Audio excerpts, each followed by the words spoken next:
Welcome to the Daily Brief. Here's what you need to know for today. I recently spoke with Stefanie Feldman. She's the Deputy Assistant to President Biden and an advisor to the White House. We spoke about President Biden's gun reduction executive order, policing, and the Justice for George Floyd bill. Take a listen.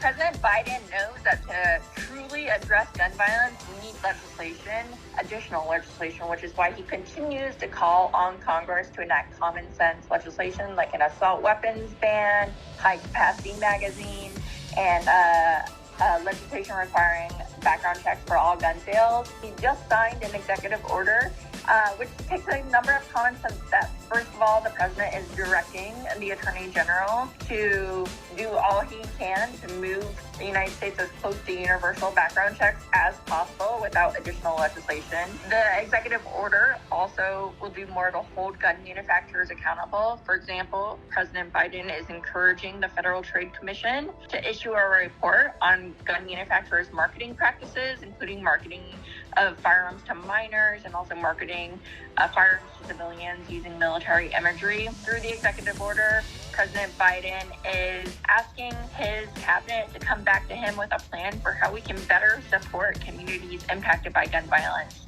and the victims and families who deal with so much mental health and financial burden after a mass shooting.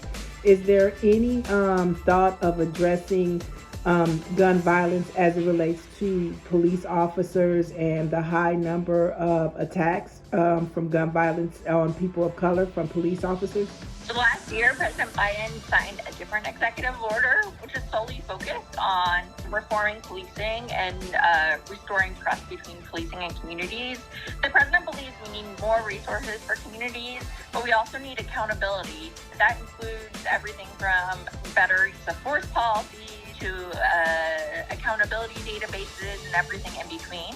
So the president absolutely is very focused on making sure that we are holding law enforcement accountable and holding them to the highest standards. That is not only the right thing to do, but it's also what will make our communities safer in the long run. So I'm not going to comment on any specific enforcement actions by the Attorney General. What I will say is that the White House continues to push for policing reforms to ensure that police are held accountable, that we are proactively holding police to the highest standards. That's part of the work that the president's doing through his executive order and will continue to do in the months ahead. And then my last question is, as it relates to today's executive order about gun violence, Justice for George Floyd Act has still not been passed in Congress. Do you feel like this executive order addresses any of the concerns within the Justice for George Floyd bill?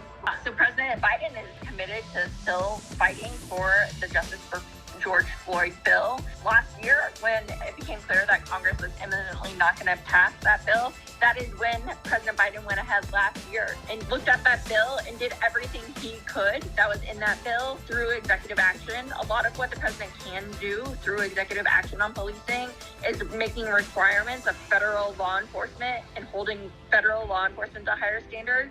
He has more limited tools to reach state and local law enforcement. Certainly, federal law enforcement can lead by example, but President Biden is also asking in his budget for some additional funding for state and local law enforcement, requiring that in order to use that funding, state and local law enforcement will achieve the same standard accountability measures that we are instituting at the federal level. So it's kind of a two-piece puzzle of the executive order, setting high standards for federal law enforcement, and then using funding to help bring state and local law enforcement along. Good stuff. Thank you so much for your time. Absolutely. Thank you. I really appreciate your time. Take care. For the latest in Black news, you want to head on over to lasentinel.net. And don't forget, the Daily Brief is available wherever podcasts can be found. I'm Niele Anderson, and you have just been debriefed.